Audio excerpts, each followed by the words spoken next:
All right, good evening, everybody. Let's get straight to this because it's an hour later than I would normally post on a Tuesday, but I wanted to do a live session today um, because I've got Ralik on, and Ralik hasn't really been on for a while now, and we were talking about Bitcoin and all that kind of stuff. Actually, just before I pressed to go live here, he and I were talking about we've got some money lying around, should we actually invest in the market? So we might touch on that a little bit at the moment, but there's CPI numbers coming out of the States. Bitcoin is a little bit of a volatile thing at the moment. There's a lot going on. Radik's been keeping abreast of things a little more than I have. I've been shooting for Channel 4, which means I've been catching up on myself more than anything else. And I've not been paying attention to the detail, but Radic has. Now, obviously, if you have seen Radic before on this channel, he's one of the popular investors on eToro. So he is someone who actually manages a portfolio of people where people are following him, and I guess making money off his decisions and stuff like that as well. So he's very much on the pulse of things at the moment when it comes to the stock market and particularly Bitcoin and crypto. So we're going to be talking about what's going on at the minute with obviously Bitcoin as the main point of conversation, but we'll also probably talk a little bit about some of the main factors that are impacting the crypto market and obviously the stock market in general. As always, I will be happy to take questions here in the comments. I know Food Dweller's already here. Edna's already here as well. So welcome, guys. Thank you so much for being here. But I'm going to bring on Radik right now. How are you doing, my friend? Hey Pete, it's been better days. It feels like the past few times I've been on, it hasn't been for the best of reasons, but at the end of the day, I guess that's why some people maybe need to hear this conversation that we're going to have today to maybe put things into a little bit more perspective, and provide them maybe some information they didn't previously have in order to make the decision of whether to hold or whether to sell, or like we were discussing backstage, whether to sort of throw a couple more dollars towards crypto. Yeah. So the conversation that Ralik and I had just before we pressed live to go to start this session was, so I disinvested a lot of money, and then about 2 weeks ago, I was like, it's just sitting there. I'm gonna go back in. So I've gone back in. Obviously, I'm holding a bit of a loss right now. In fact, pretty much most of what I hold right now is actually down. And we're talking about how human psychology and the battle with your mind to stick to your guns and trust your gut and your plan is often the biggest battle that you'll face as an investor. Like, I don't get it right all of the time. I'm like, this is an opportunity, I'm going to get in. And you always have to be very, very cognitive. It's so hard to do. It's the biggest battle of all. And particularly when you put money into like Bitcoin, for example, or into a specific stock or into a particular fund or market, and then all of a sudden it trails off and you're staring down the barrel of bad news, and you're thinking, okay, I've got to hold this bag for a good few months. It's really, really, really difficult. And yeah, we were just talking about that beforehand, weren't we? Yeah, exactly. And luckily, it hasn't only been bad things. It just feels like the negatives have unfortunately outweighed the positives in this regard. But one of the positives is all this drama, all of this downward pressure is at least not coming from the crypto sector itself, but is more coming from the US, Hmm. and the downward pressure from that the Fed is putting on the entire market. Crypto has been trading exactly like a tech stock the past few weeks. It is uncanny, the correlation between Nasdaq 100 and the price of Bitcoin. It's Hmm. almost exactly correlated right now. It's crazy. Why do you think that is, though? Because for the longest time, there was this argument that, there isn't a correlation between the two. So, in effect, if you were in the crypto markets and the stock market was going crazy, you might get a little bit of stability. There might be a little bit of a safe haven in crypto, but that doesn't seem to be the case pretty much because I think the fundamentals go against. Well, I'm not say the fundamentals. The fundamentals probably isn't the right term.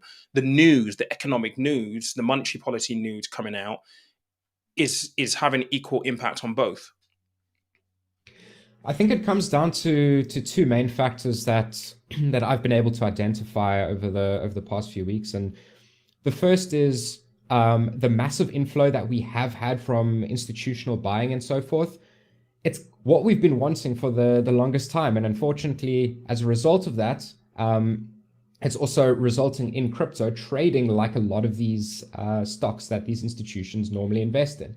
On top of that, too, you've got retail investors essentially taking losses, buying high, selling low, and essentially and being like, this is too volatile for me. I don't want anything to do with it, and then getting out, which is further driving the price down as well. And they're doing that in both stocks as well as crypto. So it feels very much like a lot of fear in the markets from the short-term traders. And we've seen that in a lot of the statistics online as well. I believe it's Glassnode, if I'm correct, one of the main providers of crypto statistics.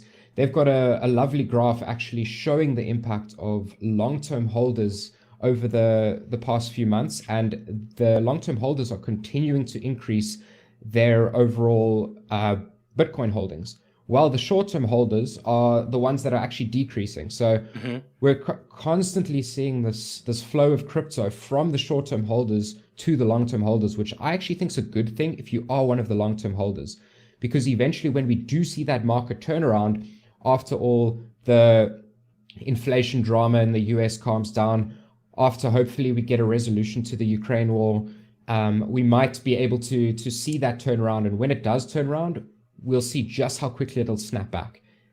So that's what I'm hoping for right now. Another really good thing that we are seeing is, even though Bitcoin is trading extremely volatile right now, and it is coming down from where it was earlier last week, at least it's, well, I don't want to speak too early, but it's currently making higher lows, which is a good sign for the long-term movement. So as long as it continues to make those higher lows and those higher highs, we should be in a really good situation going into the third quarter of the year. There's a lot of commentary at the moment on YouTube and across social media saying that there is a significant Bitcoin crash coming, and 20,000 is what people are banding around. What do you think? Is that purely speculation? What's your general take on that? I know it's hard to tell. If we had a crystal ball, if we had a crystal ball, that's exactly it. Honestly, I think 20,000 is highly unlikely. I would be completely shocked if we even got back to the lower lows that we experienced previously this year of 33,000. So is it possible? Of course, anything's possible.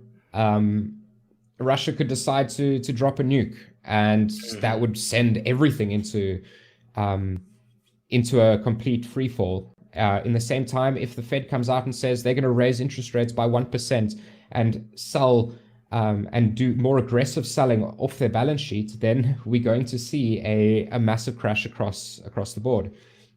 But one thing I will say to people is it's tough right now, but at least it's not, if you're in the crypto market, at least it's not just the crypto market. Yeah, true. Now, if you're in both markets, you're probably thinking, I wish it was. Yeah. I wish it was just one instead of both. Yeah. But I still think the crypto space is in a good situation moving into the long term, with continued strength being seen in nearly every aspect of the industry itself. And obviously their news around interest rates and stuff. The last time they put up interest rates, they put it up by 0.25%. And that was when inflation numbers, I think, was just over 7%. And I actually said on the video that I'll be very, very surprised if they didn't move to a 0.5% increase back then. They obviously didn't. They stuck with a 0.25% increase. Now they're looking to announce, they've just announced they're going to be increasing by 0.5%. Are you surprised by that at all? Because the inflation numbers it's 8.5%, which is, it's ridiculous. And we're going to be following suit in the UK fairly shortly. Yeah, it's unfortunately one of those things where they've completely lost control of inflation, and it's I think gotten out of their control there.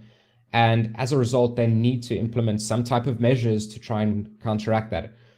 The 0.5% increase, while I think that is a bit high, I I don't think that's the major reason we saw such a massive sell-off over the past week. It's more the combination of the announcement of the fact that they're likely to increase interest rates by 0.5%, in tandem with the balance sheet roll-off that they're planning to do, as well as now the fact that they're considering to sell mortgage-backed securities. So it's like the trifecta of bad news coming out of America. But at the same time, if you're selling now, the question you need to ask yourself is, has this already been priced into the market? All this negative news? Maybe it all has, maybe it hasn't.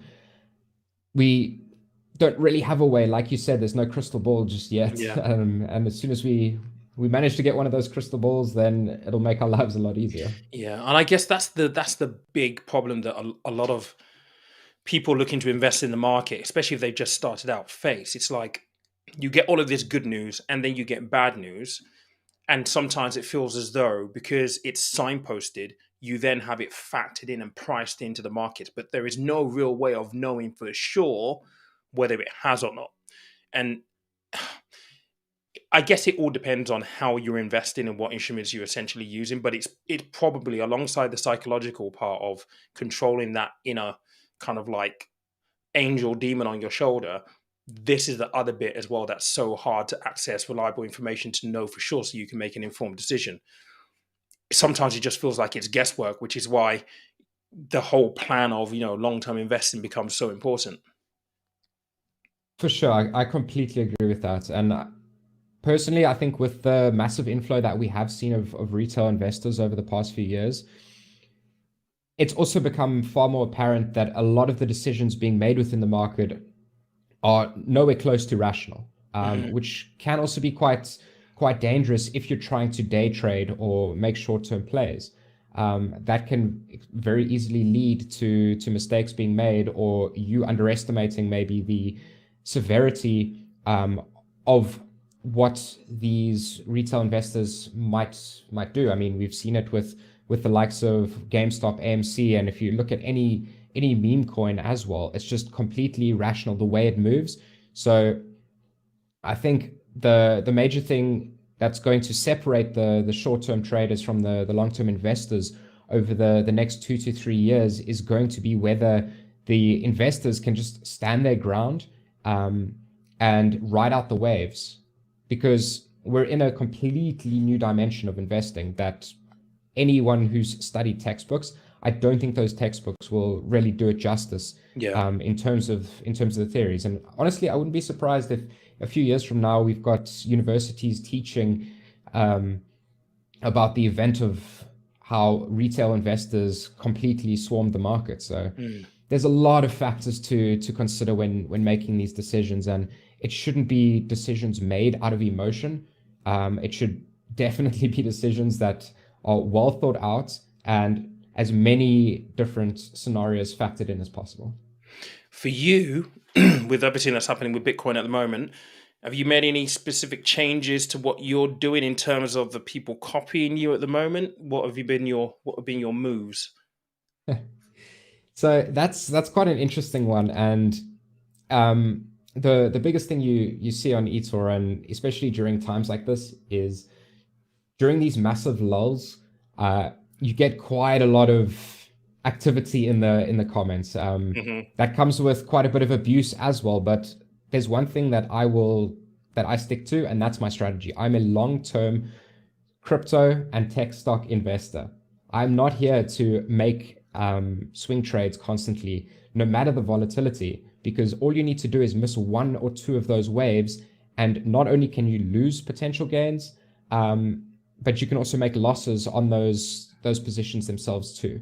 So I'm sticking to my guns. I'm continuing to communicate that I will do what I advertise myself as doing, and that is a long-term crypto and stock investor. So the one thing I am kind of looking to do is wait for this volatility to calm down a bit before picking up a couple more positions. I've been holding on to some cash for quite a while on the portfolio, and no matter how tempting it gets to jump in with that money, I keep going back to the investment thesis I wrote out, which was, Claude, You do not buy until there's some stability. And right now, over the past 4 months, there has been no stability. It's just been absolute chaos. So I'll hold on to that cash.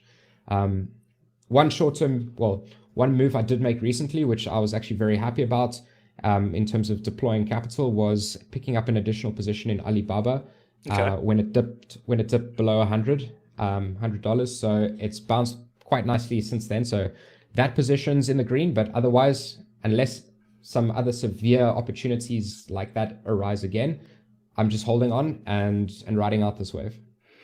Talk to me about the abuse, mate, because I can imagine. Like, I know, I know firsthand.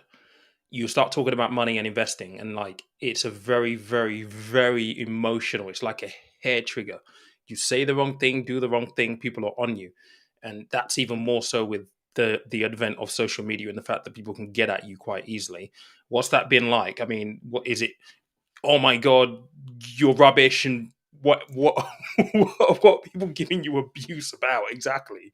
Like as if you control the markets. Exactly. That's my entire point. Is I've never done anything on eToro that is against what I've advertised myself as. So when people come and they're like, "Why are you down for 4 months?" It's like, well, 4 months is not a long time in terms of a 2 to 5 year time horizon. Hmm. That's nothing.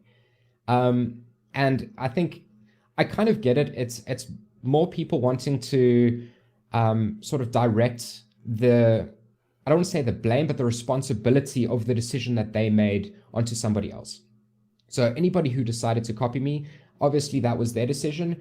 Um, I'm only human. I do make mistakes along the way. Everybody does. Nobody has that 100% hit rate. Hmm. But as long as, and I'm fine to admit if I do make a mistake, but if people are saying like, why aren't you like day trading, or why aren't you swing trading this volatility, it's like, well, that's not what I've advertised myself as doing. That's not my investment principles. So it's, for me, it's trying to find that balance. And I always try and respond to those types of critical comments too, to try and reassure the people. And it usually results in them deleting their It own can be hard comments. though. It can be proper hard though when someone's giving it It to you and you're trying to like be cut through and be rational. It can be because people get, I guess, more irate if they feel that you don't see it from their point of view and your perspective is completely different because you're seeing it from a different lens.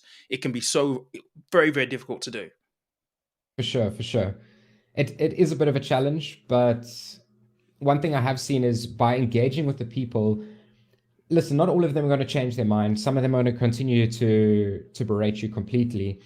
But I've seen about a third of the comments being deleted after I've actually responded and said, like, this is what's happening, this is what I'm Hmm. doing, it's within line. And I actually had someone 2 days ago sort of send like a consecutive like 4 or 5 messages in a row, just sort of going off at me. And then I responded in a nice manner. And the next morning I woke up and I saw that the comments were gone. So I don't know if maybe he just saw the massive crash, panicked, maybe he had a couple drinks and then decided, you know what, I'm going to take it out on Relic. But at the end of the day, I'm always happy to answer questions. And if people have questions, if copyists have questions and they want to talk to me, then I'm happy to engage. And I still said to that individual, I said, you can pull out any investment in my portfolio, and I'm happy to explain the rationale as to why I Where you purchased hold it. that Yeah. stock or crypto. Exactly. Yeah. And I think this, again, we talk about, the styles of investing and how you want to invest.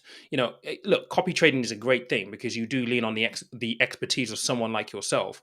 But at the same time, do you understand what you're getting into by copying somebody else? I mean, the one thing I found is that you'll have on your profile your investment thesis, how you invest, and the type of people who should copy you. The reality is, a lot of people may not even read that, so they don't even know whether you actually fit what they're actually looking for. And this is where I always say to people, it's all about taking. You are responsible for the decisions that you make, even if you're going down the route of like copying someone like Rallic or you're using someone like Wealthify, for example. You're responsible for that. So understanding how you want to invest, and I guess having a realistic expectation of what your journey is going to be like, although we don't have a crystal ball, is also very, very important because it's not.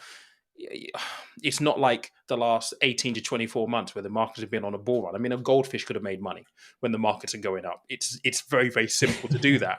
Now is the time when it's Uh, like it's testing, like it's really, really testing.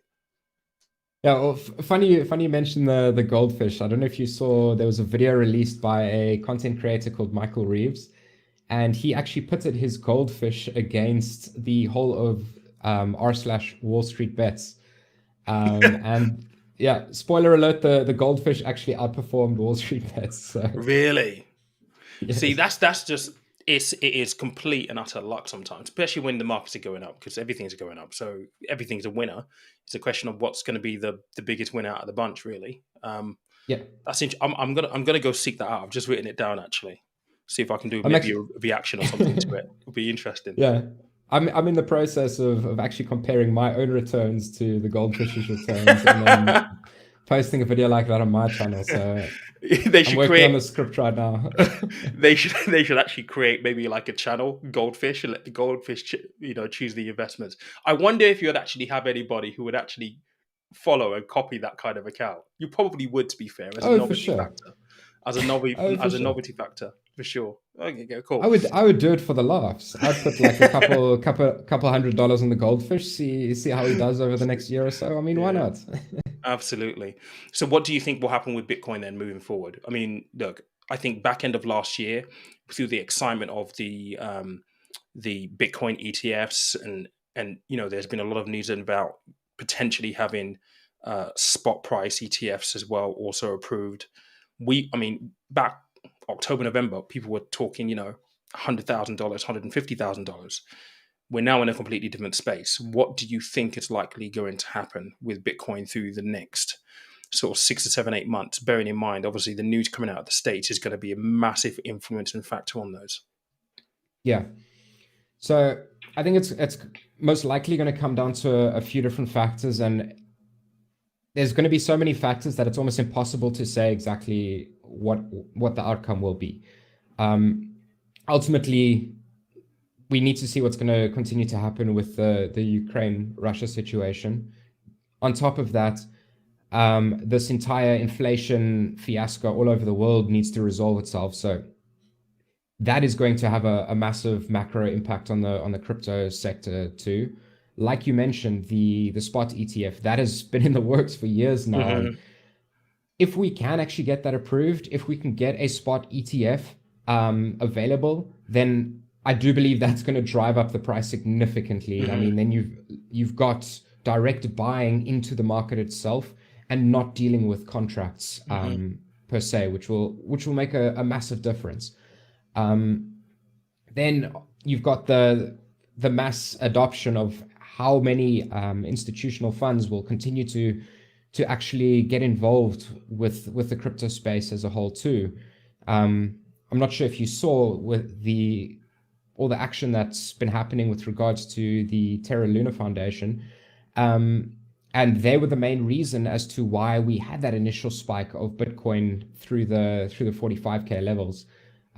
So for anyone who doesn't know, they've been approved to buy $3 billion worth of Bitcoin, and they've already picked up about 1.7 of those 3 billion.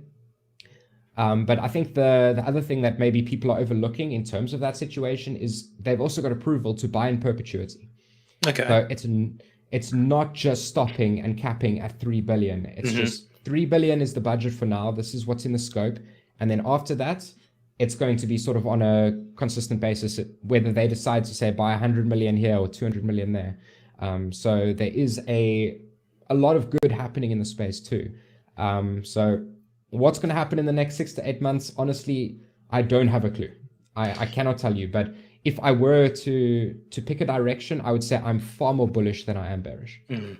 It's interesting with that situation there, though, because it's those kind of volumes that really have the potential to move the price significantly, like really significantly, especially if they, talk about we're going to pick up an extra 50 billion or so. You'll immediately see that price movement through the prices and stuff. So that's interesting, really. To be fair, I saw something the other day, and I want to ask you about this because this is still on the crypto topic.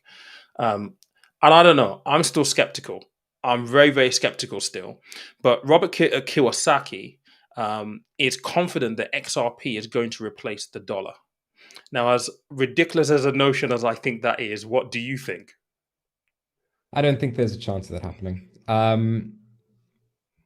I, I don't know I'm whether they just make these videos for the clicks and for the headlines, but I'm just like, I can't for 1 second see how that is going to be possible.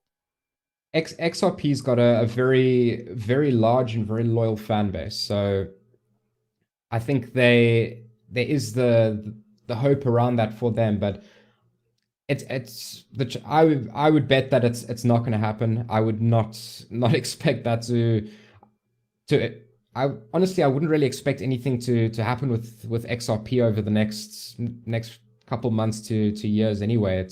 It feels like it is not the project it once was. It feels like it's dying a little bit.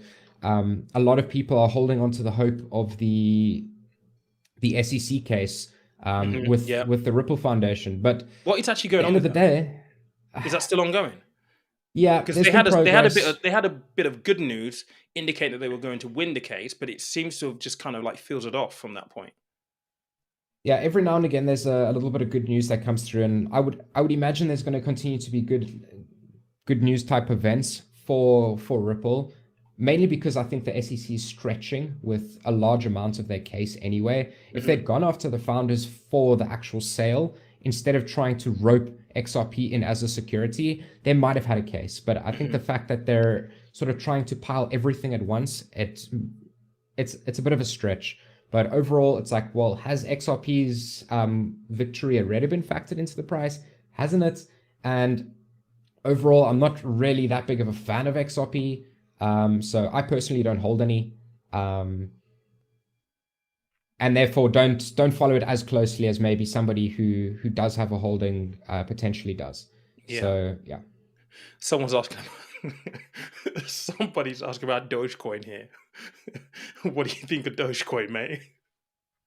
Yeah, Doge. I think Doge it's a great meme coin within cryptocurrency. If you're fine to lose every single cent you put on Dogecoin, I'd say go for it. If you want to just do it for the laughs and to be part of the community, by all means get involved. But I think the problem comes when a lot of these investors put significant percentages of their overall capital into Dogecoin, expecting to make insane returns. It's not what it was a couple years ago when Doge initially exploded and came onto the market the way it did. I mean, off the back of Elon acquiring all of those Twitter shares, Doge pumped because they're Hmm. like, okay, well now Elon's going to make sure that Twitter can accept Doge. It's like, no, they're not. And if they do, it's going to come down to luck. Hmm. So personally, I wouldn't be betting on that event. And like I say, if you're looking to get into a meme coin and you're happy to lose every cent, then by all means go for it. But I would not invest in Dogecoin thinking it's a serious crypto investment. I would definitely second that. It's interesting we're seeing the whole Twitter stock surge. I think it's like 23% just because, and this is the thing, right? This is Elon. It's probably a good thing that he's not taking a seat on the board because, if he, you imagine he sends a tweet about Twitter I don't know, he does anything on Twitter and then he gets on the board. You see how quickly the prices will basically move potentially off the back of that because he is who he is. It's insane. It's absolutely insane. Someone is asking you here. Let me just find this. This was another crypto question. Let me just pop it up here.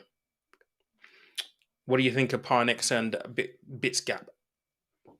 I'm not really familiar, so I don't have an opinion with regards to that. Sorry, Good. Food Dweller.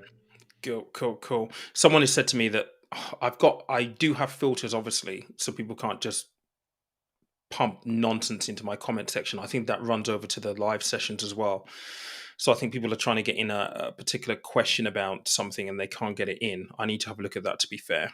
So yeah, I mean, are you following the Coinbase stock at all? Because there is a question here around the Coinbase stock. I mean, I know that people like Kathy Woods, they increased their holding in Coinbase relatively recently, but I've not actually tracked what's happened with the stock at all. Yeah, so I do hold Coinbase in my eToro portfolio. Obviously, with the result of what's been going on in the crypto space and with the US tech stocks, it's taken a complete beating over the past few months. So I'm very bullish on Coinbase. I do have it as part of my portfolio. But as long as everything continues the way it has with regards to stocks as well as cryptos, it's going to continue hurting, unfortunately. So you're bullish on Coinbase. What are your fundamental reasons for that? What's your thinking? Is it purely because of the mass adoption and I guess the fees that they're able to drive through transactions, or? Yeah, I mean their financials and fundamentals do look solid. They are growing at a significant rate.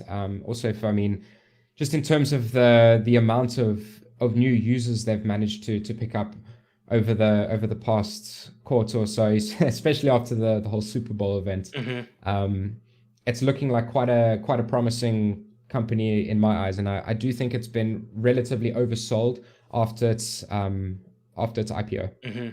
Yeah, because I was in it on IPO day. I had a little bit of a trade that morning, and yeah, it went out massively. And I got out because I was like, okay, I'm just going to go in. I'm going to wait for it to get here, and I'm going to get out.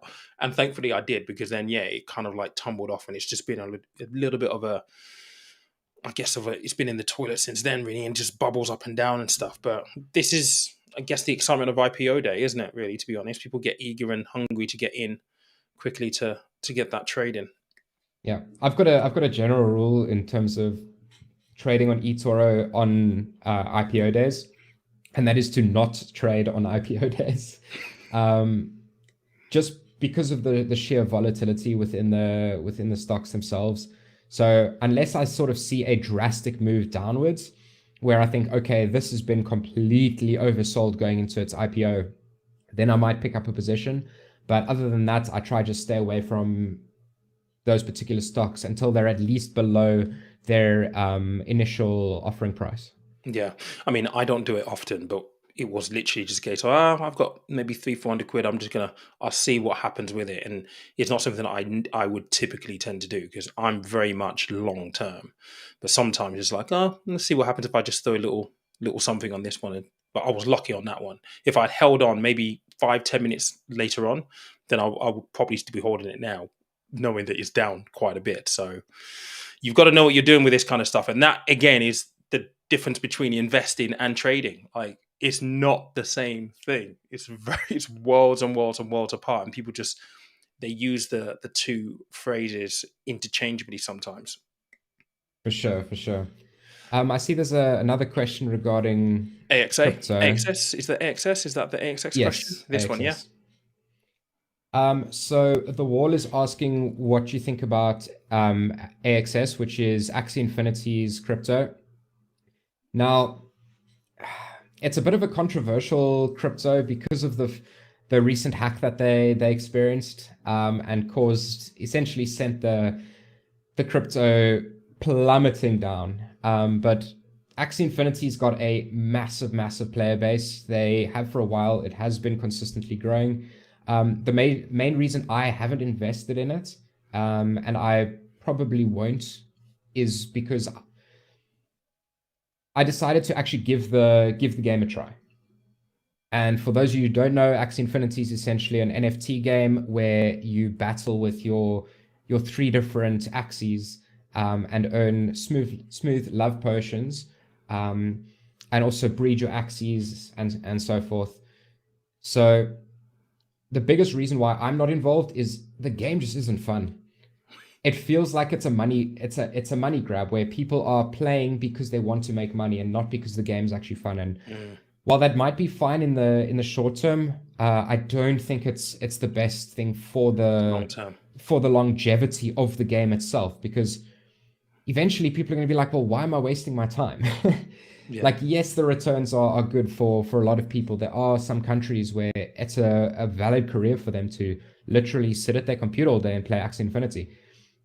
And right now you've also got people sort of facilitating that through their scholarship program, where you can essentially lend your account to somebody to play on it for you. That's kind of the gist of it. And then they earn the smooth love potions for you, and people sort of split those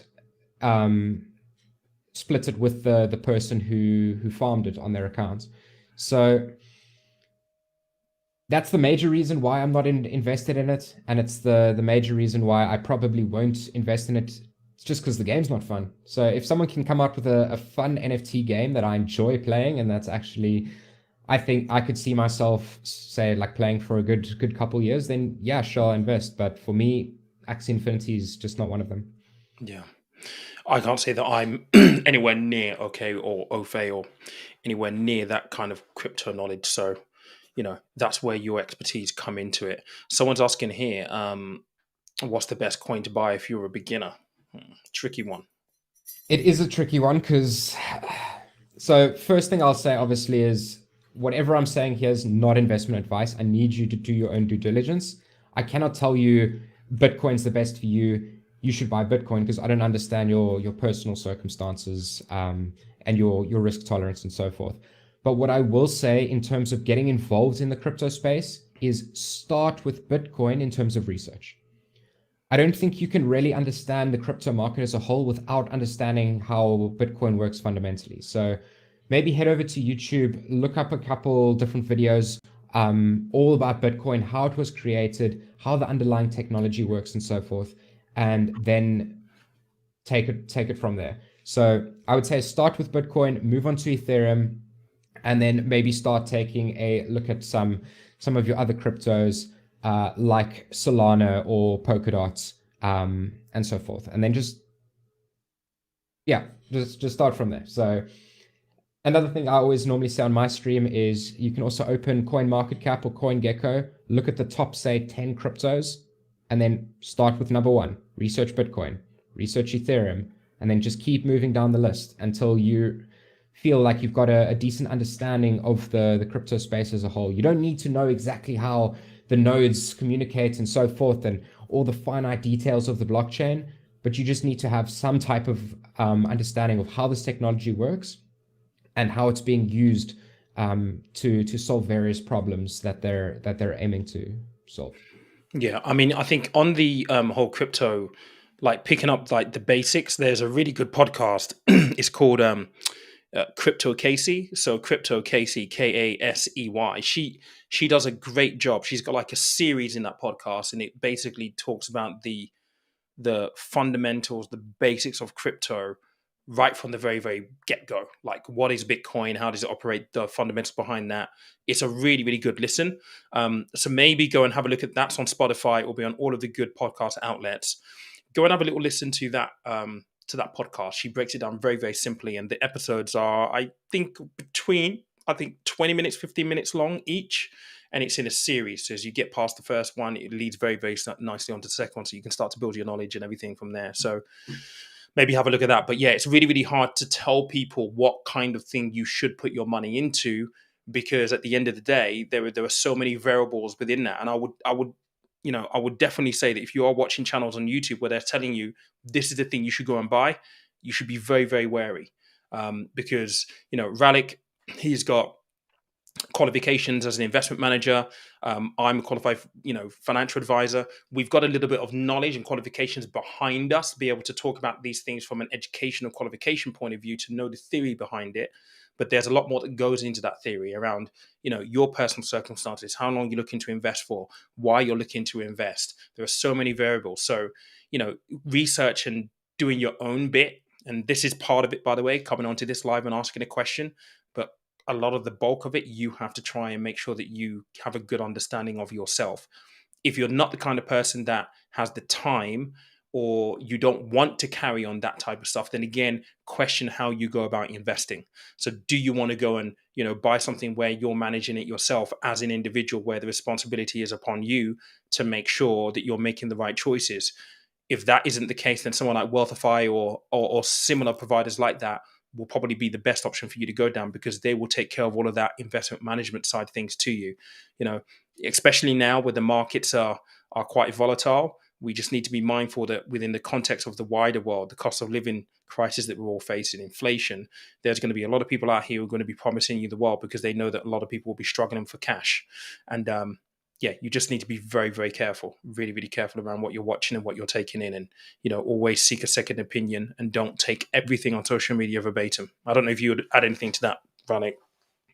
Yeah, I completely agree. As long as you can put in the work and the research and not just believe everything anybody says to you, then you're probably in a lot better position than many retail investors that I have seen. So don't be scared to take the time and do the research. If you're in a position where you're sort of biting at the bit to jump into any type of investment, just because say you miss a rally tomorrow because you didn't invest now, doesn't mean it was the wrong decision. On the flip side, if you say just jump in without doing your due diligence, you could find yourself in a situation where the next day things just crash, and you could have avoided that too. So one of the philosophies I have is, if you don't have time to do the research today, then you don't have time to do the investment tomorrow.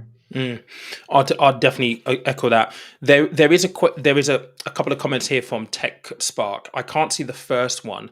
I can see the second of like three. So I'm just going to pop that up here because I think what Sure. he's doing, he's just challenging the side of obviously meme coins and the role that they play. And I think he does have a good point here. But I think we're coming at it from an investment proposition and fundamentals around your investment strategy and thesis. And I guess everyone will have their own kind of things that they're looking for within a coin, within an investment or a stock. It's all about whether something like Doge or Shiba actually meets that requirement. If you're the kind of person you've written your thesis and actually, you know what, Doge and Shiba fit it 100%, then by all means, go and invest in those things. But from a long-term point of view, is this coin going to be valuable in the next, 10, 15 years? Will you be able to make money from it? I guess that's where I come from when I have a look at meme coins and meme stocks, if you will, because it is about the long term more than anything else. Yeah, for sure. And like TechSpark says here, with regards to meme coins like Doge and SHIB, he mentions they can be used in certain parts of the world as payment for services and products. Yes, they can. But are there not many other cryptos that do that exact job, but better? So it's the same thing when talking about the ecosystems that they're building, like their various different dexes. Many of them are going into NFTs too, and providing various different services on top of that. If you're into those spaces and you think that's a good investment, sure, go for it. But personally, I think there's so many better projects to invest in. If you want to get involved in, say, like the Metaverse, like why would I use, say, Shiba and not just use Ethereum? Like, yes, you could argue right now Ethereum is a lot more expensive in terms of gas prices and so forth, but we're expecting the Ethereum upgrade this year. And once that happens, I mean, what reason would I have to use, say, Shiba Inu instead of Ethereum in that regard? It just, for me, that wouldn't make sense. So it's like, yes, a lot of these memes are jumping on the bandwagon of, say, building out their own decks. But guess what? There's like thousands of different dexes on many different chains. Same thing with regards to NFTs. It's like, yes, they're going to get an NFT marketplace. Okay, well, I mean, right now, which crypto doesn't have an NFT marketplace? So the question becomes: is this an actual application that something does not do better, or is there maybe a different project that does the exact same thing but better, and that is also potentially solving additional problems and has a better long-term horizon in terms of the growth that it can have and the impact that it can have on these various different technologies? Yeah. Alex is saying here, what do you say about DAOs? It seems there are some trends and now everyone's talking about node projects, but they all feel the same. Yeah, it's similar to the NFT wave that we've seen. DAO is now the new hot thing in terms of the hype. It's like we need to have a DAO for this, we need to have a DAO for that, and that's going to be the way that all of this is governed. Yes, DAOs are powerful instruments and they can have a massive impact on the sector as a whole. Just be careful which ones you're getting involved in, because not all of them are great projects. And that sort of goes it's going to continue to sort of evolve that way. Every single time there's sort of the next hot topic within the crypto space, people are going to flood towards that. It may have started with GameStop and say Dogecoin, but we all saw how quickly that narrative shifted to Shiba Inu, to NFTs, to the Metaverse. It's like, yes, the Metaverse has potential, but I don't see the Metaverse having any real impact on our society in at least the next year or two.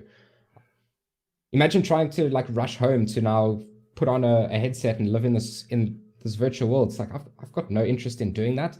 Maybe eventually when the technology evolves and it's a little bit easier than say this big bulky headset and that's like putting pressure on your face and so forth. And maybe it's just like a pair of glasses and then it takes you there. Sure. But I don't think we're there. And I certainly don't want to hang out in Facebook's metaverse. That's what I'm sure. I'll tell you what, you made a really, really good point there. Playing devil's advocate, this is the thing that I get so many people say to me. And my response is, and before I give my response, I would love to hear your response. Metaverse, it's all very, it feels like day one, like day dot. Like if you can get in now, you're going to be able to ride that wave as it develops and becomes more mainstream. And I think a lot of people want to invest in, NFTs and Metaverse and all this new stuff now, Web3 now, because it feels like day dot. And they recognize, or at least think, that it's going to give them the greatest opportunity for growth.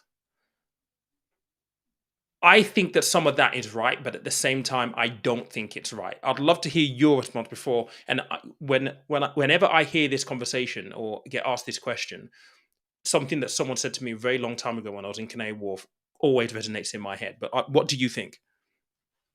So the biggest sort of correlation I draw with where we are in terms of the metaverse and NFT space right now is the start of the dot-com bubble, where you had every company under the sun just putting .com in front of their name and having ridiculous valuations. Yeah.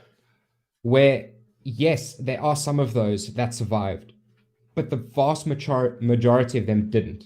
So you could be lucky where you get one of, say, the 2 to 5% that make it through and become the next big thing, and you make millions and you retire happy off the back of this. But on the other end as well, I do think we're going to go through a stage where we see all NFTs crash by probably like 80 to 90% of their value, at least, if not more, before the solid NFT projects actually pick back up and survive that crash and go on to become the massive players in the space. So yes, there's a lot of potential. It's just I'm not betting on that yet. I'm waiting for that colossal crash. And then I'm going to watch. And then I'm going to have my money ready and be like, okay, it's shopping time. Yeah. Let's take a look at what is actually, what actually has utility as an NFT. Because I think right now, people are just buying JPEGs with no utility. And that's a problem. Yeah. Like for me, that's got no value. Yes, if for you it's got value in terms of like where you would walk into a museum and you see something and you resonate with it, then it's worth whatever you're willing to pay for it. But don't expect to flip it for a profit the next day because you're probably going to lose money. So it's kind of the same thing with NFTs where I'm waiting for a colossal crash in the market and to see which projects continue to build utility on top of their NFTs and rise above that, because those are the ones that I'll be investing in. It's funny because I was watching a video. Was it on TikTok or something like that? I came across a video. I think it was yesterday, day before yesterday, and it was an interview with Jake Paul, and they were asking him, you made I think it was like $40 million or something like that on boxing, and is that your entire return for the year? And he was like, no. If I look at all my investments, my NFT, my Metaverse, my other investments, and he was talking kind of like all the stuff that we're talking about here. It was like, probably if I cash all of that in, that's another $60 million. And I'm like, that's the kind of stuff that people are watching thinking, I need to be involved. And like, whenever I look at trends or something that's supposed to be new, someone said to me once when I was in Canary Wharf, he goes, listen, if a company, and you talk about for companies, but this is, you've got, it goes across the boundaries here. If a company is a good company, it doesn't matter if you miss out on the first year, second year, third year, fourth year of growth. Because if it's a good company, it's still going to be there in year 5. And if it's a really Yeah. good company, it's probably gone through the hard slog. And you know that actually from year 5 onwards, that's probably where you're going to see some significant growth. Same thing applies in this realm of NFTs and all of these cryptos, because it is about, like you're saying, utility. It will effectively prove itself out do in market conditions for the utility and its survivability. And I'm just not the kind of person that at least thinks of, I need to be in day one to make a lot of money, because it's all about, well, actually, maybe I'm a little bit of a cautious investor in my 40s. But I just think that if I'm going to put some of my money into something, I want it to be something that I know has value to it. And that's just the way I think. Yeah, for sure, for sure. I'm in a very similar boat to you with regard to that. Is I want to invest in something that is solid and is going to, if this entire crypto movement continues to grow the way it has, and I honestly believe in my core that it will, then I want to invest in projects that, even if all other projects and the entire market drops by 90%, then the projects I'm invested in are the ones that are likely to recover. It's the Hmm. same thesis I take in terms of investing in stocks. As an example, like Amazon. If the entire tech market drops by 80%, guess what? Amazon's still going to be there Hmm. selling you products and bringing it straight to your door, because people are lazy and they just want everything at the click of a button, me included. Hmm. I probably use Amazon way more than I should. Yeah. So that's the main thing there, and it's another thing that I heard recently, which I think is very true when it comes to the whole NFT movement right now. A lot of these influencers on YouTube and TikTok and so forth are sort of pushing these rug pulls or these various crypto scams to their audience, because their audience is seeing them live the dream as a result of them pushing their crypto Yeah, scams yeah, yeah, onto yeah. their audience. It's a vicious And cycle. then exactly, and they want to be the ones who do the same. And when you try and engage, what at least in my experience too, when I've tried to engage with some of the people regarding these various like obvious scam projects, um, a lot of the time you get quite a lot of backlash, and they'll just say, "Oh no, you're ignorant. You don't understand. You don't see the vision." And it's because they want to live the dream. They want to be Hmm. smarter than everybody else and be the ones who made the decision when nobody else did. But guess what? The people who did make the decisions before anybody else did and who made all the money, they're not going around calling everyone ignorant. Hmm. They're sitting on their yachts and in their mansions, just living the good life, Hmm. because I've got to, I've got to ask they've you, done what they need to do. do you get message? So this is something that's been happening to me for the last 4 months at least. I will get a random message, and I get like 3 or 4 of these a day. A random message from an Instagram account with 0 followers and maybe like a handful of posts saying, "We want to talk to you about a new project. Would you like to promote it for us?" Are you getting that at all?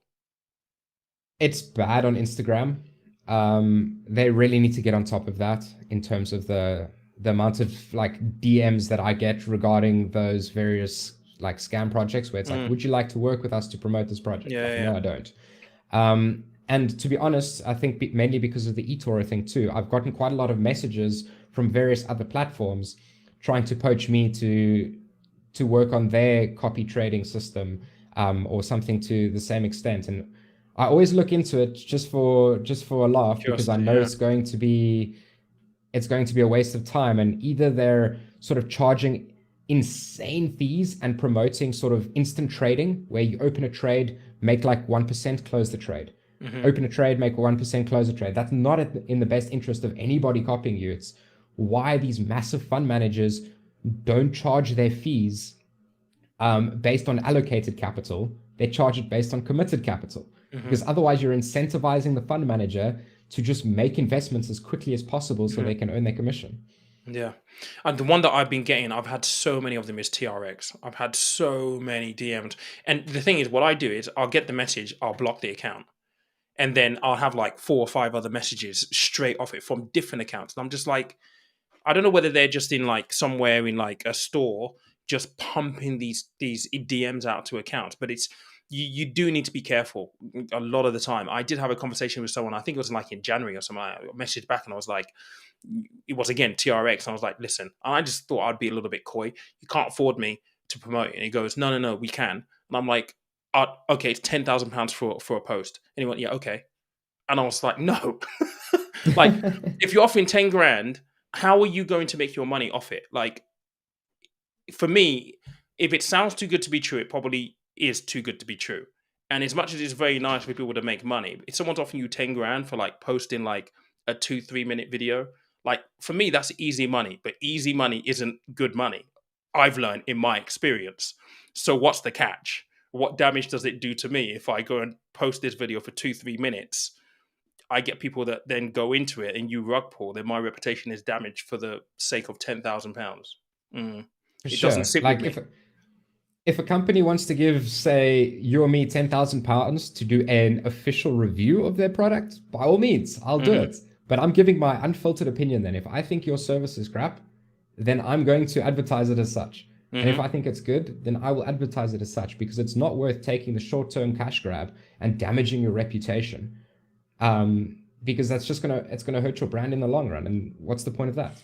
Absolutely, absolutely. Are there any other kind of like final thoughts on Bitcoin generally and where you think it's going to go that you want to leave people with, or? I would say I think the main things we need to look out for over the next few days, or at least next few weeks to months, is continued strength within the sector itself through that institutional adoption, and hopefully pro crypto laws across different nations. And then on the more macro sense, outside of the crypto space, we need to keep a close eye on what the Fed is going to continue to do, the situation in America, because if the Fed goes through with every tool that they have available to bring down inflation, it's going to cause a drop in the markets. Will they do that? I'm hoping not, because that's likely to lead to a recession, and nobody wants that. That's not good for them.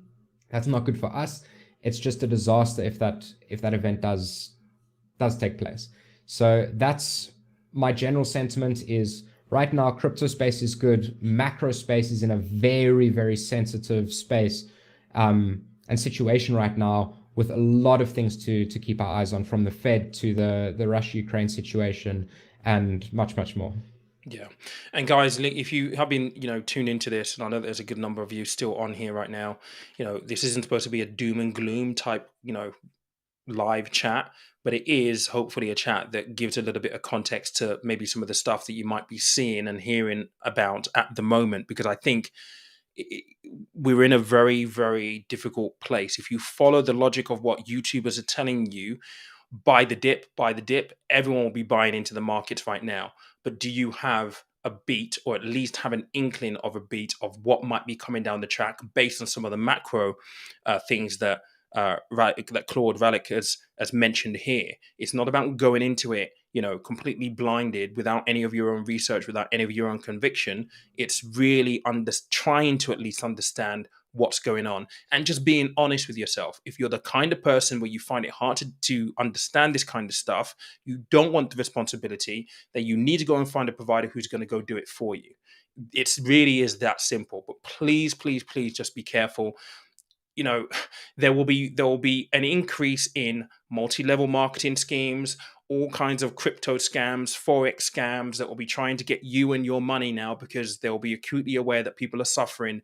Energy prices are going up, inflation's gone crazy, it costs more to put fuel in your car and to shop at Tesco's or Lidl's or Waitrose or wherever it is that you shop. A lot of people are feeling the squeeze right now, and these scammers, these opportunists, they will know that. So please just be a little bit careful. And these kind of conversations just designed to kind of give you a different kind of perspective, because when you invest in the market, you need to be thinking long term, and if you're trading, well, that's a completely different skill set. So, but Ralik, thanks for joining me, mate. Really do appreciate it. No problem. Thanks for having me on, Pete. It's always a pleasure. Cool. Cheers, guys. I'll see you on Friday.